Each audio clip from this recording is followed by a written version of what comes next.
राधे राधे। जय जय श्री राधे। श्री हरिवंश राधा वल्लभ लाल की जय हो।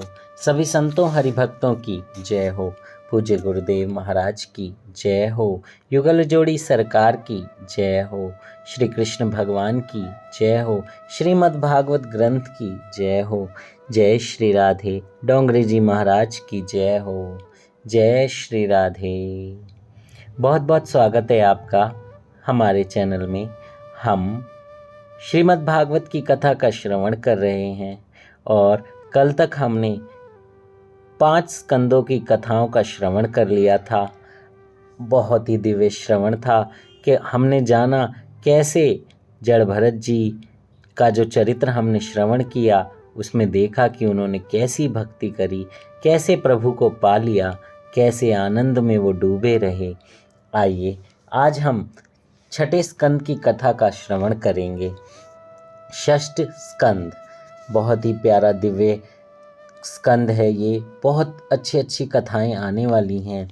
आप कहीं भी नहीं हिलिएगा, जहाँ बैठे हैं वहीं बैठे बैठे कथा का पूरा श्रवण कीजिएगा और प्रभु को धन्यवाद कीजिएगा कि उनकी कृपा से हम ये कथा कह पा रहे हैं और हम सब सुन भी पा रहे हैं, क्योंकि प्रभु की कथा को कहना और सुनना बड़ी दुर्लभ बात है। प्रभु की कृपा ही होती है तभी हम प्रभु की कथा सुन सकते हैं। बहुत सारे लोग कोशिश भी करते हैं पर समय नहीं निकाल पाते। मैं उन सब से अनुरोध करूंगा कि दिन में 1 घंटा कम से कम ज़रूर कथा श्रवण के लिए या गुरुदेव के सत्संग को सुनने के लिए निकालिए। अपने अपने इष्ट गुरुदेव का, अपने अपने ठाकुर जी के चरित्रों का, जो ठाकुर जी के संत हुए हैं उनके चरित्रों का श्रवण जरूर कीजिए ताकि आपके अंदर भक्ति का प्रचार हो, प्रसार हो। जय श्री राधे। नारायण जिन नाम लिया तिन और का नाम लिया न लिया। अमृत पान किया घट भीतर, गंगा जल भी पिया न पिया। जय हो। जय श्री राधे। आइए 6ठ स्कंद की कथा शुरू करने से पहले भगवान श्री कृष्ण के चरणों की वंदना कर लेते हैं। जय श्री राधे। सच्चिदानंद रूपाय विश्वोत्पत्त्यादि हेतवे तापत्रे विनाशाय श्री कृष्णाय वयं नुमः। उन सच्चिदानंद भगवान श्री कृष्ण को हम सब वंदन करते हैं। जय श्री राधे। श्री हरिवंश। भगवान श्री कृष्ण के चरणों में दंडवत प्रणाम करते हुए उनसे हम आग्रह करते हैं कि कथा कहने में हमसे कोई त्रुटि हो जाए तो हमें क्षमा कर दीजिएगा। उनसे प्रार्थना करते हैं कि अपने चरणों की भक्ति में, अपने चरणों के प्रेम में वो हमें ऐसे ही सेवा प्रदान कराए रखें। हम उनकी सेवा थोड़ी थोड़ी करते रहें और सीखते रहें, क्योंकि भगवान की सेवा करने से ही भगवान के प्रति प्रेम जागता है। जय हो। जय श्री राधे। नरकों का वर्णन सुनकर राजा परीक्षित ने कहा, महाराज मुझे ऐसा मार्ग बताइए जिस पर चलने से मुझे इन नरकों में जाना ही नहीं पड़े। हमने 5वें स्कंद के लास्ट में पढ़ा था कि सुखदेव जी ने बताया कि बहुत सारे नरक हैं, हजारों नरक और यमलोक हैं। इसके बाद राजा परीक्षित महाराज ने आग्रह किया कि ऐसा मार्ग बताइए कि मुझे इस नरक में जाना ही ना पड़े। आपने प्रवृत्ति धर्म, निवृत्ति धर्म आदि की कथा सुनाई, किंतु इन नरक लोकों का वर्णन सुनकर मुझे डर लगता है। नरक में जाने का प्रसंग कभी उपस्थित ही ना हो, ऐसा कोई उपाय बताइए। सुखदेव जी वर्णन करते हैं, राजन शास्त्र में प्रत्येक पाप का प्रायश्चित बताया गया है। पाप का विधि पूर्वक प्रायश्चित किया जाए तो पाप नष्ट हो जाते हैं। प्रायश्चित कर लेने के पश्चात फिर कभी पाप नहीं करना चाहिए, अन्यथा प्रायश्चित करने का कोई अर्थ नहीं रहेगा। दुख सहकर ईश्वर का भजन करने से पाप जल जाते हैं। राजा ने पूछा, विधि पूर्वक प्रायश्चित करने के बाद भी पाप करने की इच्छा बनी रहती है, उसका क्या उपाय है? प्रायश्चित करने से पाप का तो नाश होता है, किंतु पाप करने की वासना और इच्छा का नाश तो नहीं हो पाता। प्रायश्चित करने से भी पाप वासना नष्ट ना हो पाए तो क्या करें? कोई ऐसा मार्ग बताइए कि पाप करने की वासना ही ना रहे। प्रायश्चित से पाप तो जल जाता है, किंतु पाप वासना नष्ट नहीं होती, तो उसके लिए क्या किया जाए? शुकदेव जी सावधान करते हैं, राजन, मन का लेश मात्र भी विश्वास मत करो। मन बड़ा विश्वासघाती है, उसे अंकुश में रखो। मन को कहीं एक आध बार भी छुट्टी मिलेगी तो वह फिर से पाप करने को तैयार हो जाएगा। पाप वासना अज्ञान से जागती है और अज्ञान का मूल अहंकार है।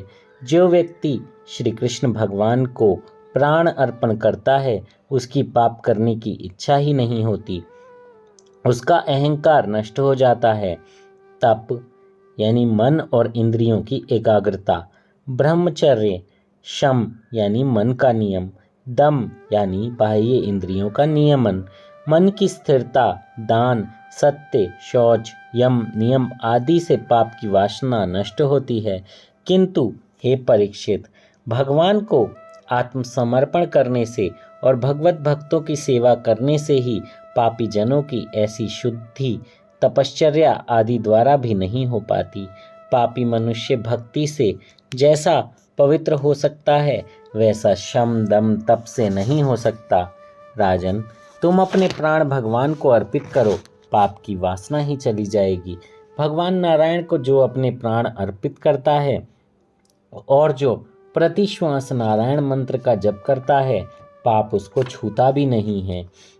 जो अपना प्राण श्री कृष्ण को अर्पित करता है, उसको पाप करने की कभी कोई इच्छा ही नहीं होती है। प्राण अर्पण का अर्थ है प्राण प्राण से, श्वास श्वास से ईश्वर के नाम का जप करना। प्रत्येक कार्य में ईश्वर से संबंध बनाए रखो। सतत प्रति श्वास भगवत स्मरण करते रहो तो पाप नहीं होगा, पाप में प्रवृत्ति नहीं होगी। गीता जी में भी कहा गया है, माम नुस्मर युद्ध च, प्रथम भगवान का स्मरण करो और फिर सारे संसारिक कार्य करो। जब तक परमात्मा का ज्ञान नहीं होता, तब तक वासना नष्ट नहीं होती। अज्ञान में वासना का जन्म है। ईश्वर और जगत के स्वरूप का ज्ञान होने पर ही वासना विनिष्ट होती है। ईश्वर आनंद स्वरूप हैं, संसार दुख स्वरूप हैं, ऐसा अनुभव होने के बाद वासना नष्ट हो जाती है। वासना का मूल अज्ञान है। अज्ञान के नाश होने से ज्ञान होता है, ज्ञान से अज्ञान का नाश होता है। ज्ञान को सतत बनाए रखने के लिए प्राण श्री कृष्ण को अर्पित कर दो। जब तक अज्ञान का नाश नहीं होता, तब तक वासना का नाश नहीं होता, और जब तक वासना नष्ट नहीं हो पाती, तब तक पाप का होना भी नहीं रुकता। ज्ञानी केवल इंद्रियों को ही विषयों की ओर जाने से रोकते हैं, किंतु इससे वासना का नाश नहीं हो पाता।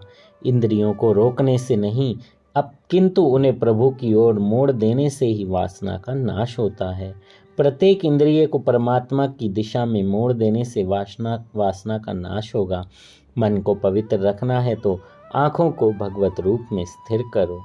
जय हो, जय श्री राधे। देखिए, आँखें, मन, हृदय, ये सब को पवित्र करना है तो इस स्कंद में भी यही बताया गया है। पिछले स्कंदों में भी यही बताया गया है कि आप भगवान को अपने आप को समर्पित कर दीजिए और भगवान का नाम जप कीजिए। धीरे धीरे आपका मन पवित्र होने लगेगा, क्योंकि जब आप अपने आप को समर्पित कर देंगे तो फिर प्रभु हमारी जिम्मेदारी उठा लेते हैं। फिर धीरे धीरे मन सांसारिक विषयों से दूर हटने लगता है। लेकिन ये सब करने के लिए पहले संपूर्ण समर्पण की आवश्यकता है। हमारे गुरुदेव भी यही कहते हैं कि आपको अगर अपने आप को इस कर्म बंधन से मुक्त करना है तो अपने आप को प्रभु के समर्पण तो करना पड़ेगा। एक एक आस्था प्रभु में रखनी होगी, एक विश्वास प्रभु में रखना होगा और उस विश्वास के सहारे उस मार्ग पर चलना होगा जहाँ सिर्फ प्रभु ही प्रभु आपकी रक्षा करेंगे। कोई अन्य आसरा आपको नहीं लेना है, क्योंकि अन्यों के आश्रित हम हो जाते हैं तो फिर प्रभु हमारे साथ नहीं आ पाते, क्योंकि हम दूसरों को ही पकड़ते रहते हैं, उन्हीं को पकड़ते हैं छोड़ते हैं, किसी और को पकड़ लेते हैं फिर हम प्रभु के आश्रित नहीं हो पाते। प्रभु के आश्रित हो जाइए, फिर सब कुछ छोड़ दीजिए, किसी पर भी अन्य पर आश्रित नहीं रहिए।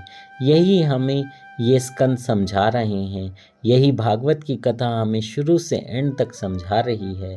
भगवद गीता के श्लोक भी यही समझा रहे हैं कि हम सबको प्रभु पर आश्रित हो जाना चाहिए, कर्म बंधन से मुक्त हो जाना चाहिए, कर्म के फलों की चिंता नहीं करनी चाहिए।